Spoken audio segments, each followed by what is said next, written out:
Ele tem estudado a conexão mente-corpo durante toda a sua vida adulta.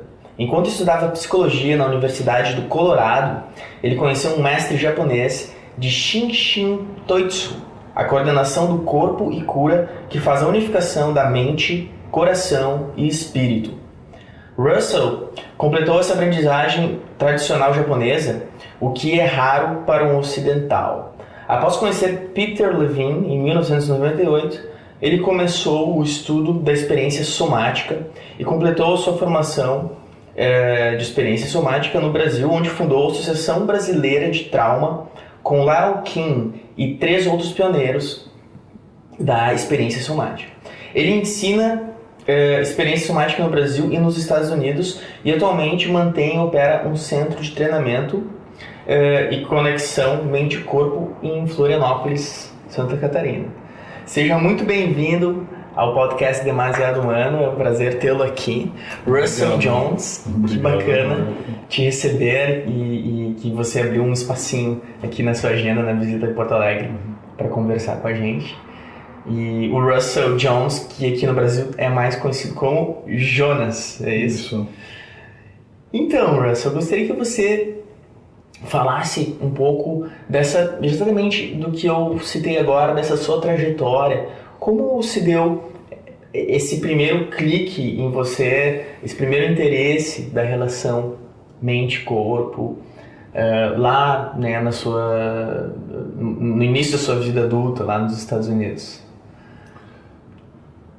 Tem vários aspectos disso. Quando eu era adolescente no ensino médio, eu já estava bem curioso sobre essas coisas. Eu comecei a fazer algumas artes marciais e a meditação também, já no ensino médio, eu já tinha essa curiosidade. E pelas coisas que acontecem com a adolescência, eu também sofri um acidente de carro muito forte que eu quase morri. Fiquei na beirada de morte. Nossa. E quando levou um tempo para voltar disso e recuperar todas as minhas funções básicas, neurológicas, e eu comecei, já estava terminando o ensino médio, depois disso eu fui para estudar psicologia na Universidade de Colorado, e eu percebi que para mim era muito mental. Eu precisei uma coisa para ligar mais com o mundo, com a vida, para voltar daquela beirada de morte. Então eu, por acaso, encontrei um mestre japonês que estava recém-chegado em Colorado e dando aula lá. Eu comecei a estudar com ele como um dos primeiros alunos dele fora do Japão. E eu continuava estudando com ele e eu fiquei focado mais nessa parte de baixo para cima. A gente estava conversando antes sobre o mindfulness e os movimentos de psicologia nos Estados Unidos. É tudo de baixo para cima versus de cima para baixo. De baixo para cima quer dizer de corpo, de tronco cerebral, das coisas básicas para cima, que é a parte mais sensorial e sensorial motor. Então eu comecei a mergulhar em fazer uma imersão trabalhando com ele, e ele me ofereceu a chance de fazer a aprendizagem tradicional com ele e para ir para o Japão para completar isso com o mestre dele, que é fundador dessa linha. Então eu mergulhei nisso, sabe, mantendo a conexão com psicologia, mas focado mais nessa parte realmente assim. E com o tempo eu fui voltando para a parte de psicologia. Eu encontrei, na verdade foi minha esposa que trabalha nessa área também. A gente se encontrou na aula de Aikido muitos anos atrás com esse mesmo mestre. E ela já conheceu Peter Levine, que é o fundador da experiência somática. Antes de que existiu a experiência somática, ela já conheceu ele. Sim. Através do pai dela. Então, ela me levou para trabalhar com ele, para facilitar essa renegociação de essa grande trauma que eu experienciei. Então, através do Aikido e Shinshin Toitsu Do e a experiência somática, eu comecei esse caminho longo de me curar e voltar para a vida mais forte, transformado. A gente fala em trauma que a trauma pode ser uma coisa terrível para a pessoa que acontece, que tem muito sofrimento, muita dificuldade, mas quando a gente trabalha com isso, e o que chamamos renegocia isso e integrar isso na nossa vida, vira uma coisa que amplia, que dá a nossa vida maior, mais forte, com mais conexão e mais sentido. Sim. Esse é o poder de transformação. Sim, que bacana, exatamente. Eu fico pensando nesse acidente que você teve, que foi um trauma. Você teve alguma experiência, agora fiquei curioso, de quase morte nesse sentido ou não? Ou foi mais o trauma em si do acidente? Olha, eu quase morri. Eu fiquei na beirada de morte por um tempo, então, claro, eu tive essa experiência. Como você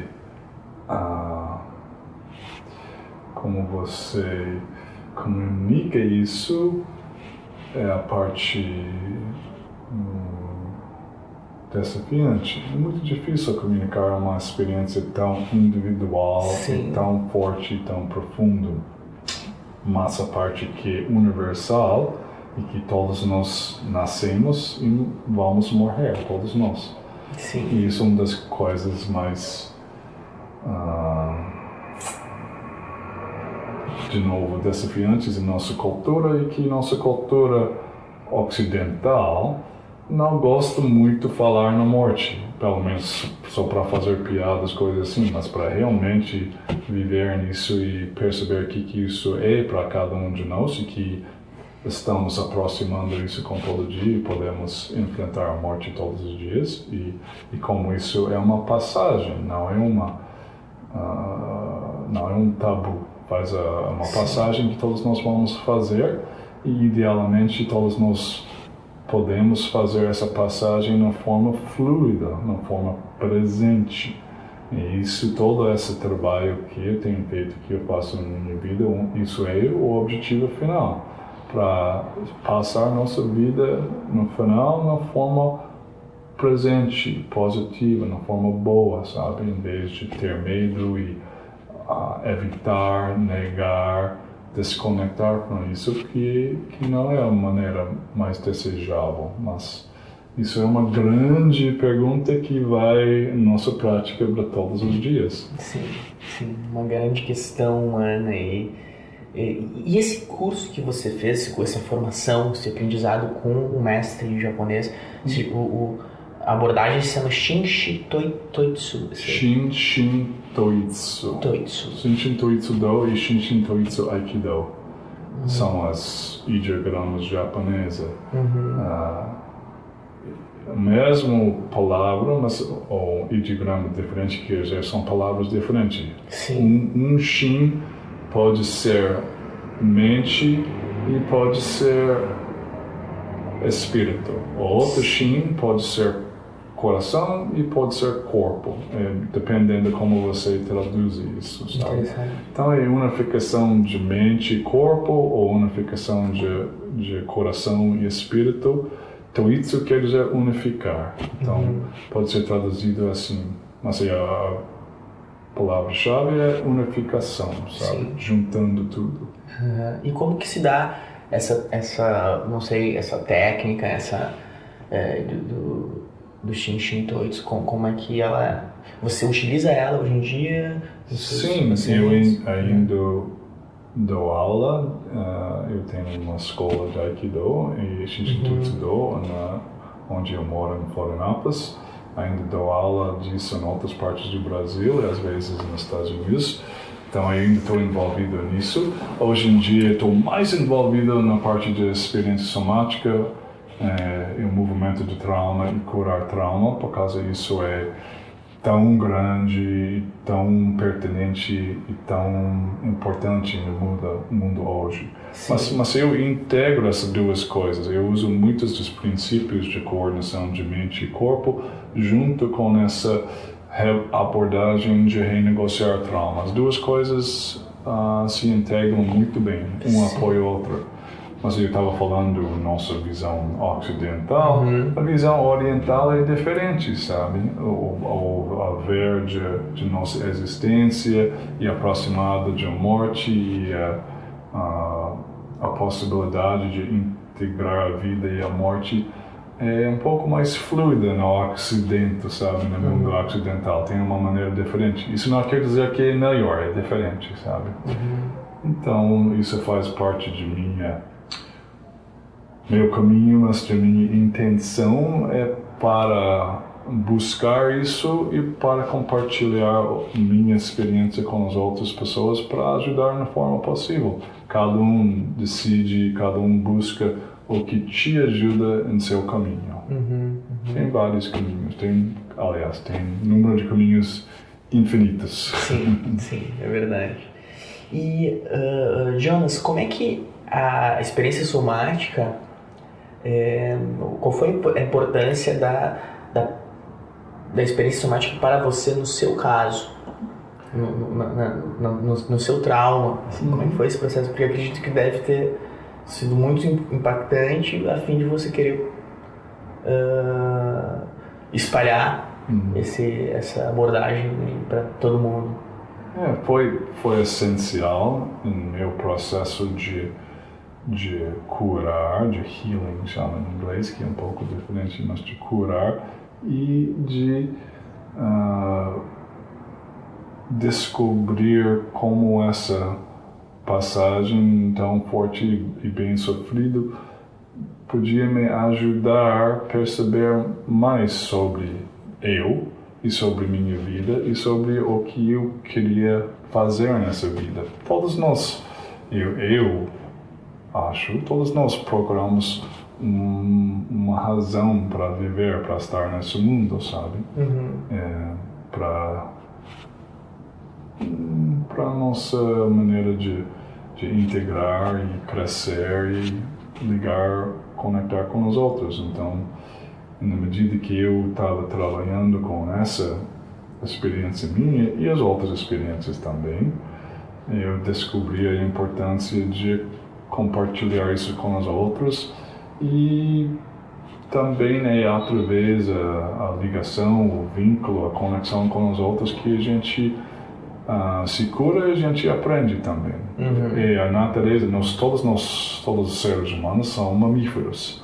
E a natureza de mamífero, através de milhões de anos, de ser animais sociais. A gente precisa um e outro, sabe? Como que podemos cultivar isso na forma, nesse mundo hoje, que é tão diferente de todo o nosso percurso de milhões de anos, como podemos adaptar isso para o mundo de hoje?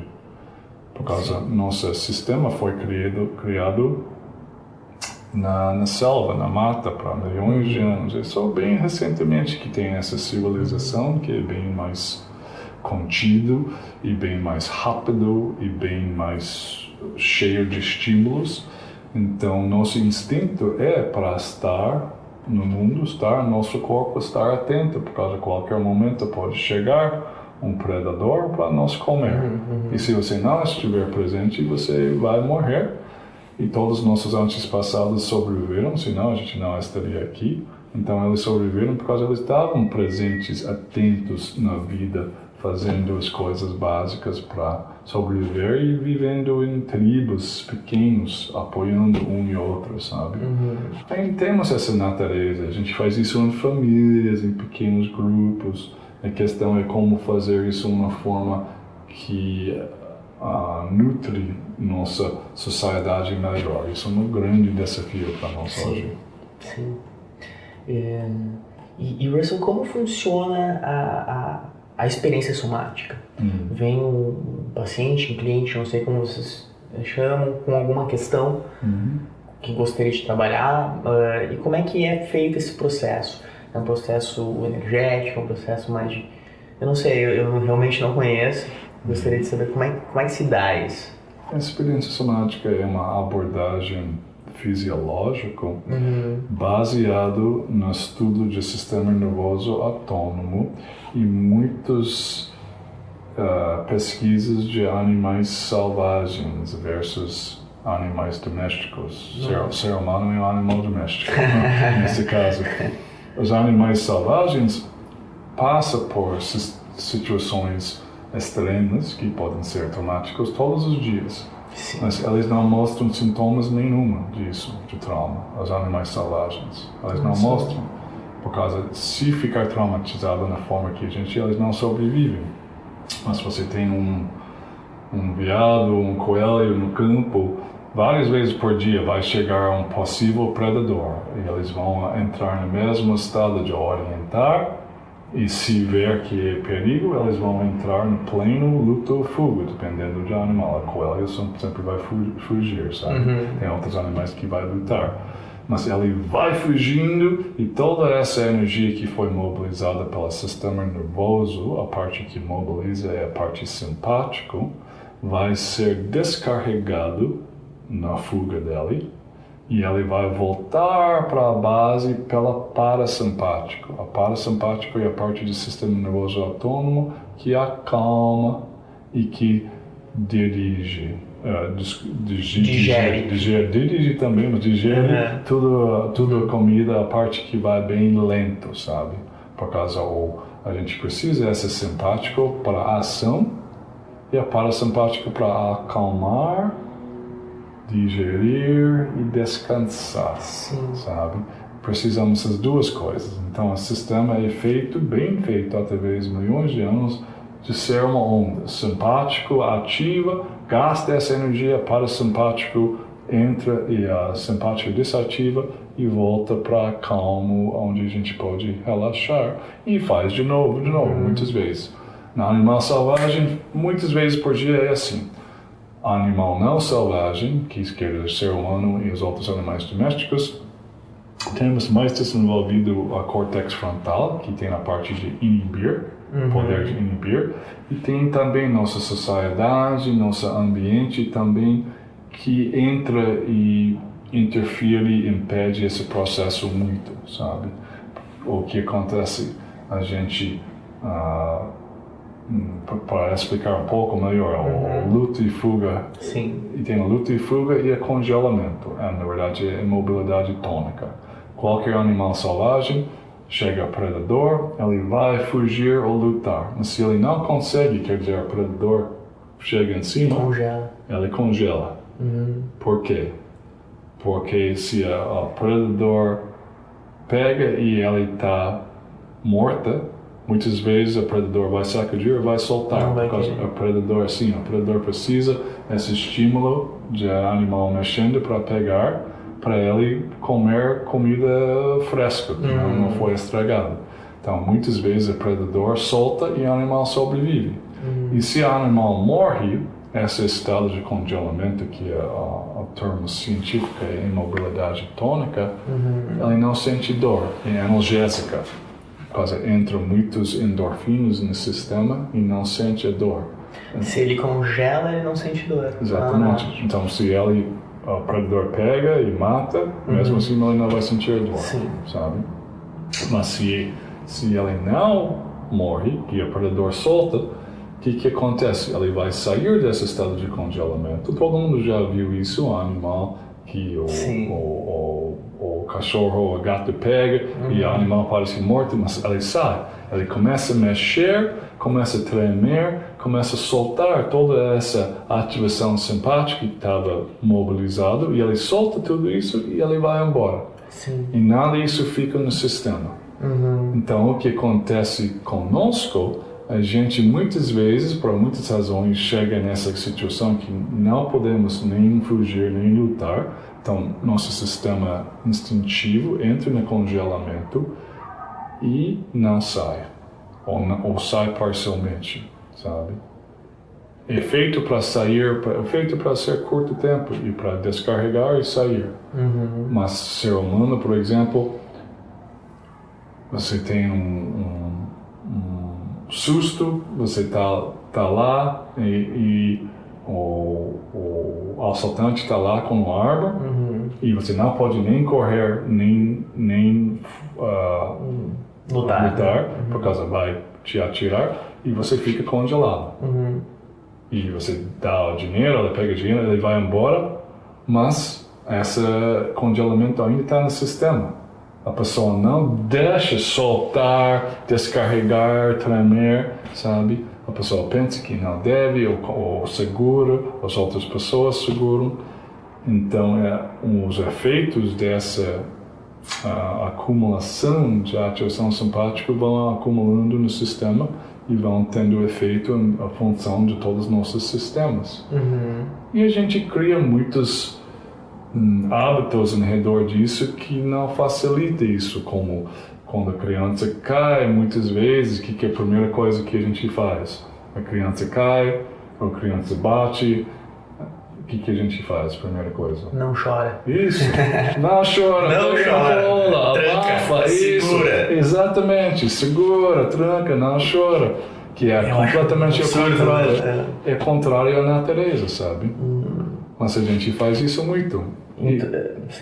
E com nossa mente também. Não pensa nisso. Não pensa nisso, não precisa ficar com raiva, não precisa falar isso, não precisa fazer isso. E a gente vai segurando isso. Que também é um hábito, é uma prática que vai contra dessa parte do sistema nervoso autônomo. E a experiência somática trabalha através do acesso de corpo, de percepção das sensações e as emoções e os pensamentos também, mas começando com a sensação, que de novo é de baixo para cima. Acessando as sensações, a gente pode ver aonde está bloqueado, onde está preso, onde está acumulado essa ativação simpática, e presenciando isso podemos facilitar essa descarga, completando essas respostas que iam ser completadas naquela hora, mas não podiam, completando elas agora. E como estamos trabalhando com o que temos aqui e agora, é muito eficaz. Não precisa trabalhar com o que já passou. Aliás, não pode trabalhar com a memória de lá, mas a memória está aqui no sistema. Ela continua aqui, ela não foi deixada para trás. Jonas, isso então teria relação com a gente, nós, os seres humanos, conseguia expressar os sentimentos, seria alguma coisa assim, expressar as emoções, por exemplo, a criança chorar, ou você sentir raiva, você permitir que não negar esse sentimento, ou isso teria muito relação a isso. Sim. Então, quando a gente sofre algum trauma e a gente de alguma forma bloqueia aquela sensação, ou até um sentimento de luto, um sentimento... Exatamente isso que vai cristalizar e vai manter aquela memória presente. Seria mais esse o processo? Isso é um aspecto. Tem vários aspectos. E a definição mais específica de trauma e que foi o que sobrecarregou o sistema nervoso autônomo. Foi demais, sabe? A pessoa foi demais, a pessoa não conseguiu lidar com ela naquele momento, não conseguiu nem fugir, lutar, então foi para congelamento, sabe? O congelamento é uma sobrecarga de sistema nesse sentido, sabe? E um aspecto fisiológico, quando entra no congelamento, chega a uma ativação muito, muito alta, então para proteger o sistema, a parte parasimpática vai para cima para proteger e segura isso, sabe? Como se fosse a acelerador e o freio no chão ao mesmo tempo. Você tem toda aquela energia, mas está tudo freado, sabe? Então fica segurado no sistema. Que isso pode parecer em muitas formas, pode parecer em termos de padrões de tensão, em termos de problemas de digestão, de coração, de pulmão, de circulação, de pele, de postura. Pode aparecer em quase todos os sintomas que existem, sabe? Psicossomatiza, né? Somatiza, diria.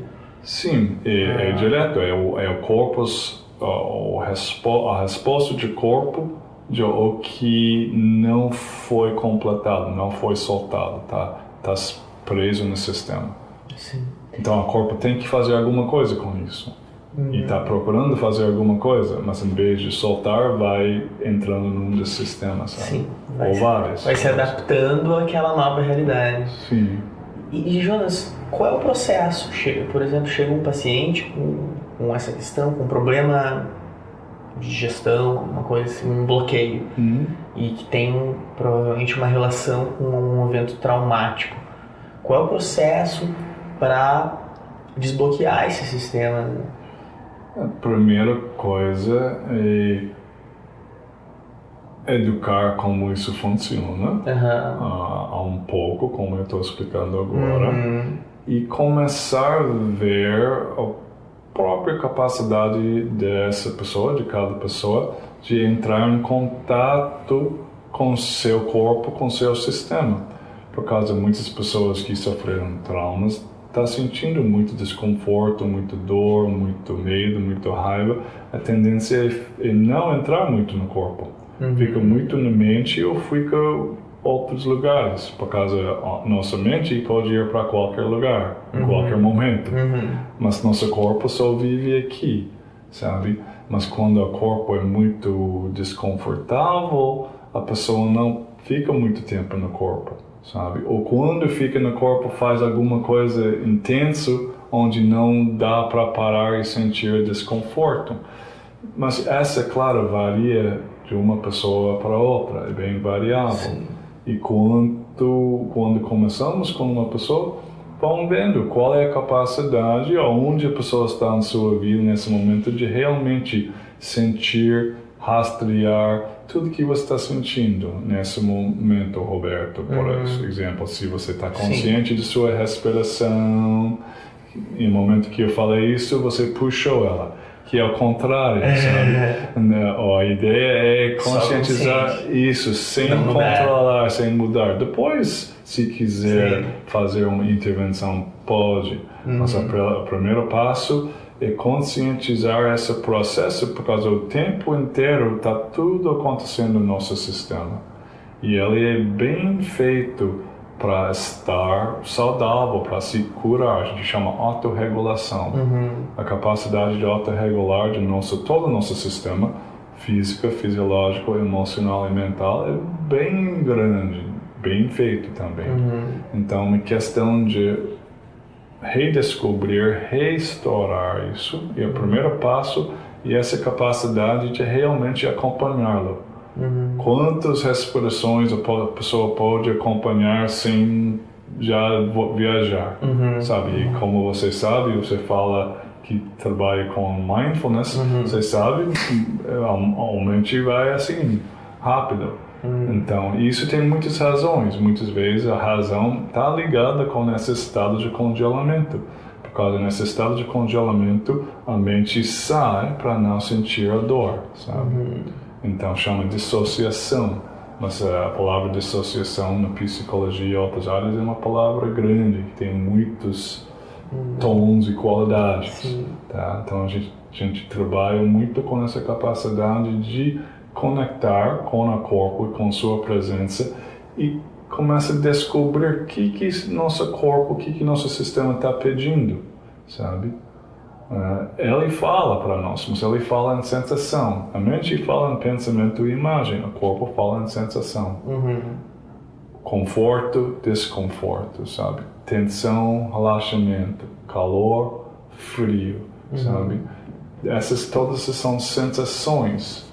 E quanto mais que a gente está capaz de estar presente e o que chamamos rastrear essas sensações, nosso corpo vai mostrar o que ele está precisando. Por exemplo, a dor é uma sensação.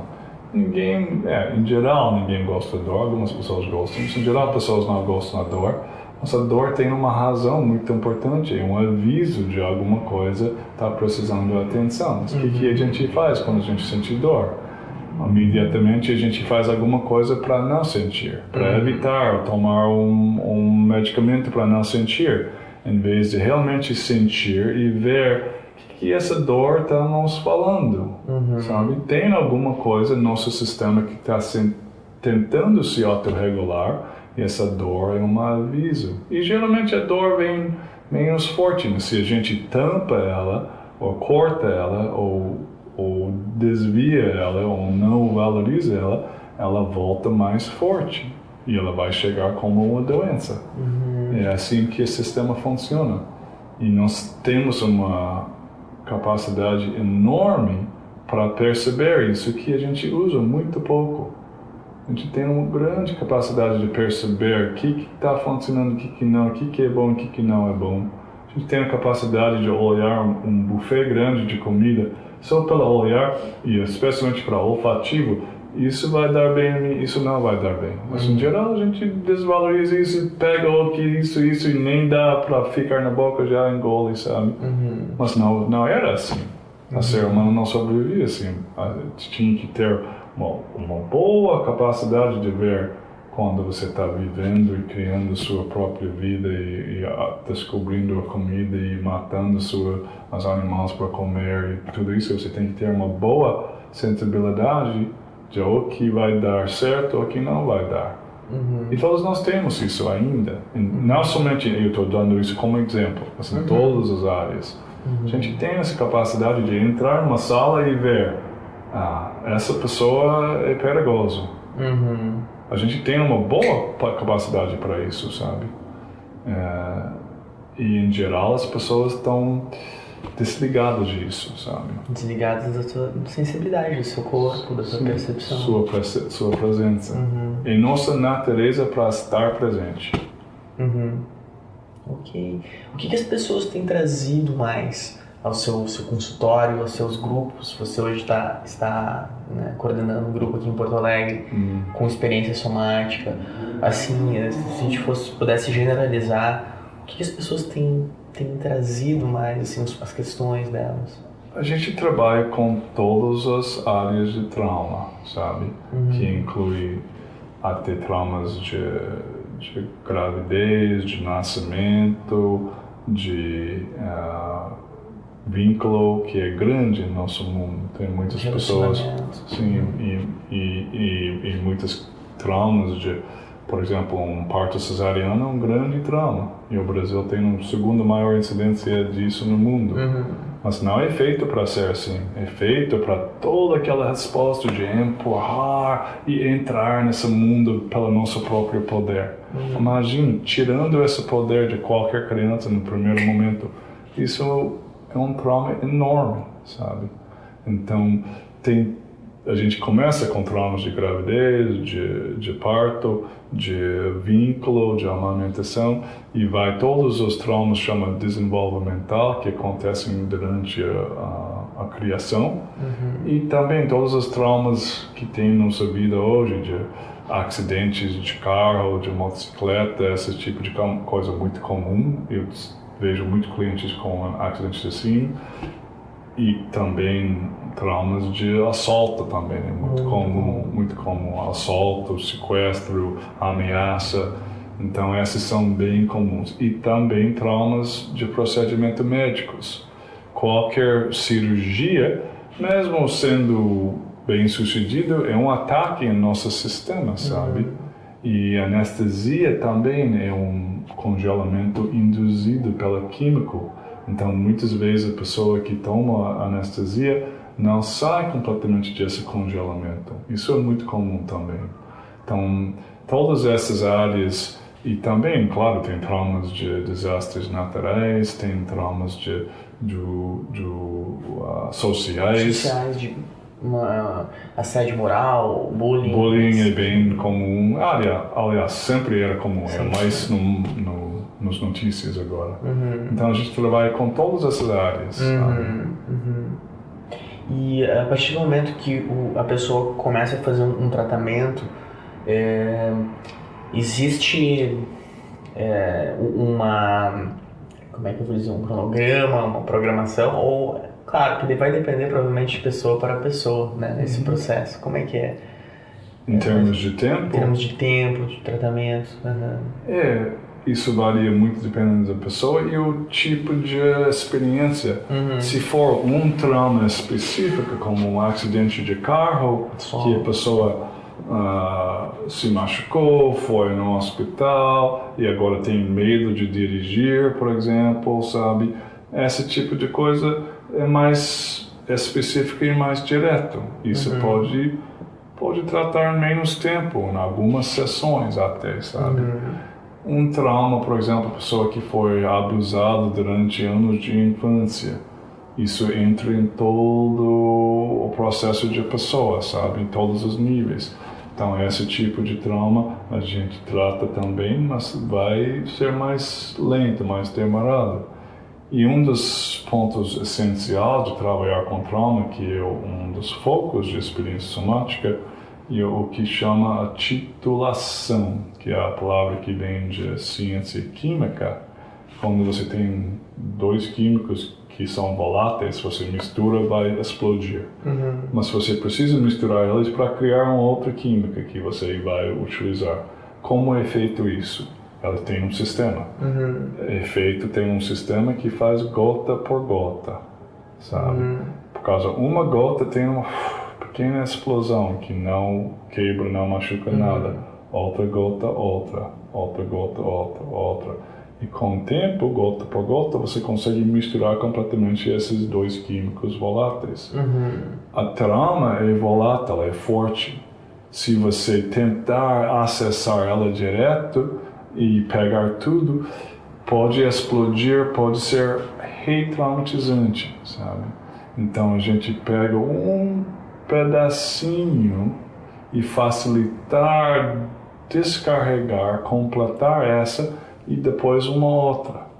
Assim a gente consegue enfrentar o maior desafio, o sofrimento mais terrível que teve. A gente trabalha aqui no Brasil, em toda a América Latina, e eu trabalho no Japão, na Europa também, e tem muitos casos de tortura ainda, de ditadura, mas até não somente ditadura, às vezes outras pessoas fazem isso também, e são casos bem fortes, bem intensos, e tem que ser tratado bem uma gota, uma camada por camada.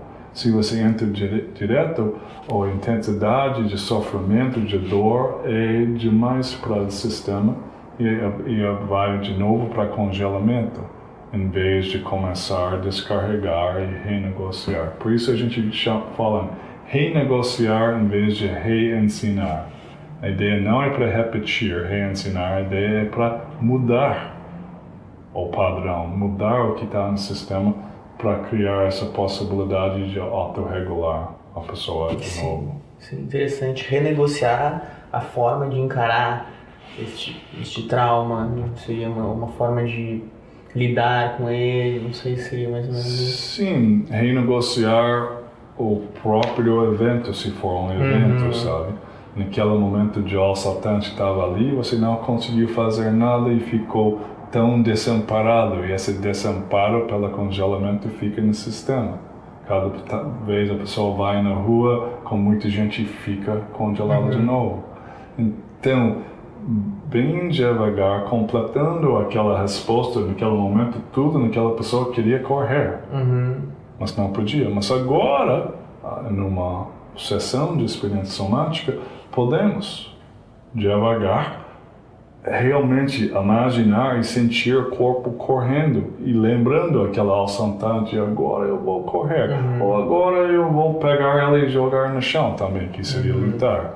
Pode ser uma resposta de luta ou de fuga, que a gente vai completando fisicamente e sentindo toda aquela ativação volta e deixando tempo para ela descarregar e soltar, para voltar para aquela onda, voltar para a linha base, onde ela começou.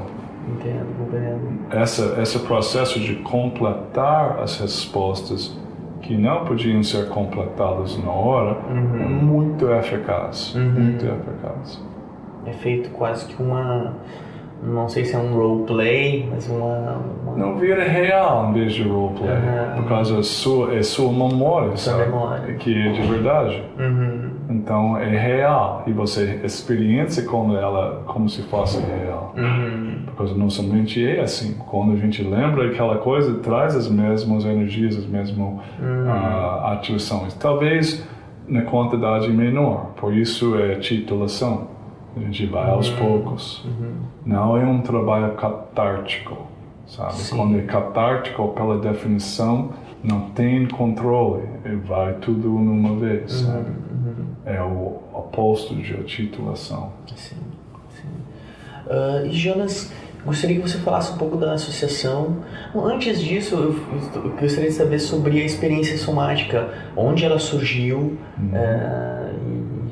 e como é que está a situação dela internacionalmente, como ela é reconhecida, como é que... A experiência somática foi criada pela Dr. Peter Levine, que ela é dos Estados Unidos. Ele estava fazendo o doutorado na Califórnia muitos anos atrás, estudando essa parte do sistema nervoso autônomo e a diferença entre animais e seres humanos em termos de função e em termos clínicos também.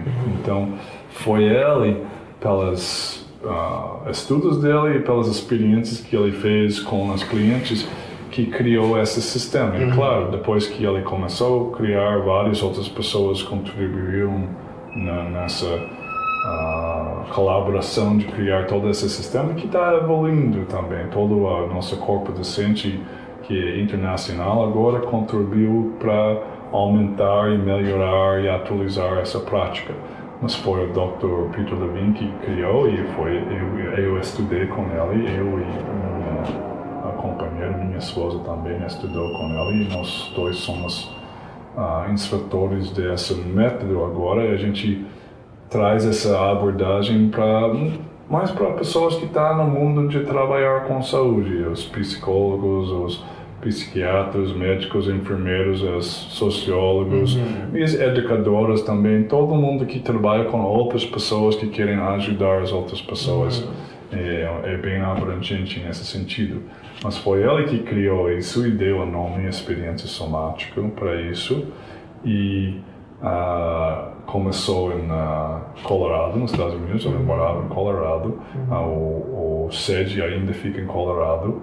E ele já está aposentado, ele dá workshops e ele está escrevendo, ele tem vários livros, tem 2 traduzidos para português, O Despertar do Tigre, e o mais recente é Uma Voz Sem Palavras, que são livros bem acessíveis, escritos por Dr. Peter Levine, que explica tudo isso e mostra muito a experiência, e são escritos na forma leigo, fácil para entender, sabe? Então, a experiência somática agora tem a sede em Colorado, e aqui no Brasil tem a Associação Brasileira de Trauma, que eu, minha esposa e mais 4 brasileiros fundaram isso já faz uns 15 anos quase, que fundamos isso, que trabalha em toda a América do Sul, na verdade, e na Europa tem a IS, que é a Associação de Experiência Somática na Europa, e tem vários países em Europa, e está espalhando. Eu e minha esposa chama Laia, a gente está dando no Japão, e tem colegas que estão fazendo na Coreia, e a China, e Taiwan, e agora a Austrália. Então está crescendo muito. Por causa é um trabalho muito eficaz e muito abrangente. E também nesse mundo de trauma é uma necessidade enorme em todo lugar.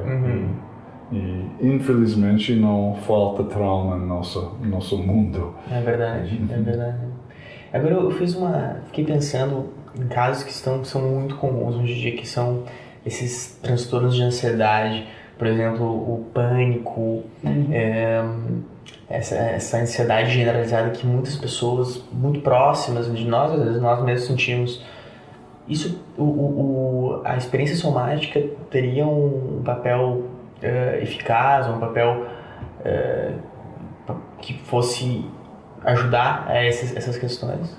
Sim, e esses são exemplos clássicos e comuns de sistema nervoso autônomo fora de regulação. O ansiedade crônica, pânico, hipervigilância, é o simpático que está ligado e não está desligando, ou não está completamente desligando. Essa onda que é feita para ser assim, é assim, talvez um pouco assim, depois assim. Ela não Isso desce, não consegue ir lá para baixo. Exatamente. E vai aumentando, sabe? E quer dizer, cada vez fica mais sensível. A pessoa já fica ligada, como a gente fala no Brasil, essa pessoa só vai a 1000, sabe? Só tem uma velocidade que está lá em cima. Então, essa é comum na pessoa que sofreu um trauma ou vários traumas na vida, dependendo de vida, que não conseguiu completar essa resposta de lutar, fugir e descarregar toda essa energia, sabe? E nem precisa ser uma ameaça de vida com alguém com a arma. Pode ser seu chefe no trabalho que está muito bravo com você e você percebe isso como uma ameaça. E o mesmo efeito acontece no sistema, sabe? Sim. Toda aquela ativação liga, sabe? E se você não consegue facilitar essa descarga, ela vai acumulando no sistema. Isso é síndrome de pânico, transtorno de ansiedade, toda essa ativação está acumulada no sistema, sabe? E a pessoa nunca descansa, tem dificuldade em dormir, dificuldade em comer, dificuldade no relacionamento, por causa não dá para confiar na pessoa quando você sempre está procurando a porta para sair. Isso é muito comum, a gente trabalha muito com isso e a experiência somática é muito eficaz com isso, por causa disso é uma coisa que você pode ir direto e mostrar para a pessoa, se facilitar essa descarrega, a pessoa já começa a sentir melhor. Claro, pode levar um tempo, dependendo da pessoa, mas isso é muito eficaz para isso. E claro, depende da raiz também. Com certeza. Tem questões que seriam mais simples e outras mais complexas. Né? Sim. Jonas, e quem gostaria de fazer um tratamento, de conhecer a experiência somática, vocês têm um espaço em Florianópolis, né? Como é que faz? Assim, nosso ouvinte, o pessoal que está nos assistindo aqui, como é que faz para entrar em contato com vocês? Nós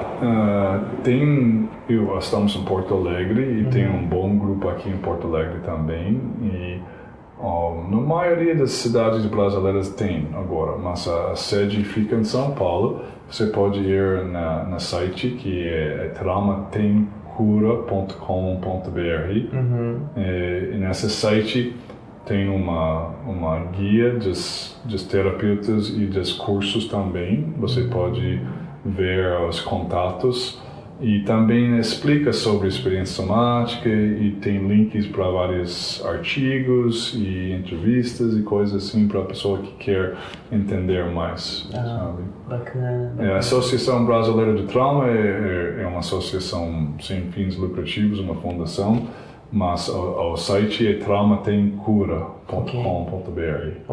Mas se você vai lá na Google e coloca experiência somática, já vai achar. Ou a Associação Brasileira de Trauma já vai achar. Com certeza. Eu coloco o link no post lá. E eu faço, geralmente a maioria de terapeutas, se alguém está curioso, mas não sabe, eu encontro com as pessoas, faço uma conversa, uma entrevista para explicar mais como que é, para ver o que é possível e o que a pessoa está procurando, sabe?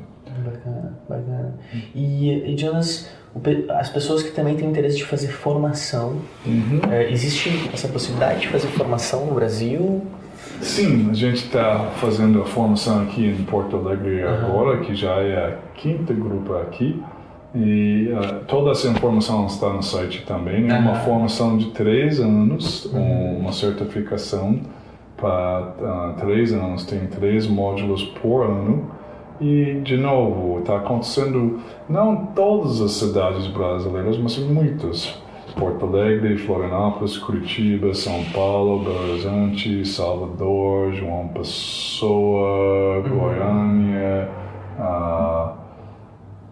Buenos Buenos Aires, Montevideo, vários lugares no América do Sul está acontecendo essas formações. E qual foi a sua atração para vir ao Brasil? Qual foi a razão para você escolher o Brasil? Isso é uma história um pouco mais complexa, mas minha esposa veio primeiro, ela foi convidada para vir para o Brasil. Ela tinha 2 afiliadas crianças que ela estava cuidando, que morava no Nordeste. E ela trabalha também com uma abordagem que chama Holfing, que trabalha com a reestrutural. Trabalha com estruturando o corpo no campo de gravidade. E naquela época, isso já faz muito tempo, não tinha no Brasil, agora tem uma associação. E ela foi convidada para alguns brasileiros que queriam ter esse trabalho para trabalhar. E ela chegou e ela adorou, ela foi primeiro para Rio de Janeiro, depois para gente, e ela adorou o Brasil e ela já falava francês e outras línguas latinas, então ela entrou e ela gostou muito e ela ficou, e eu já conheci ela antes e eu comecei a visitá-la no Brasil, veio visitar, e depois um tempo a gente foi procurando um lugar ideal para ter um centro e para morar e criar família, e a gente chegamos na Ilha de Santa Catarina. Para quem não conhece, é um lugar muito bonito, muito especial. A gente tem um sítio lá no final da ilha, na Mata Atlântica, com a salão de aula, uma pousada, nossa casa, e 10 minutos de uma praia bonita com um pouco de gente. Bacana. É muito bonito. Florianópolis, qual é o nome da praia que fica próximo? Pântano do Sul. Pântano do Sul, sim, lá no sul da ilha. Bem no sul. Muito bacana, é lindo lá. Que bacana, que legal. Jonas, um prazer te conhecer. Prazer foi meu. Muito obrigado por nos conceder a entrevista e quem sabe aí nos vemos mais pra frente aí, qualquer dia estamos aí. Muito obrigado. Obrigado também. Valeu. Valeu.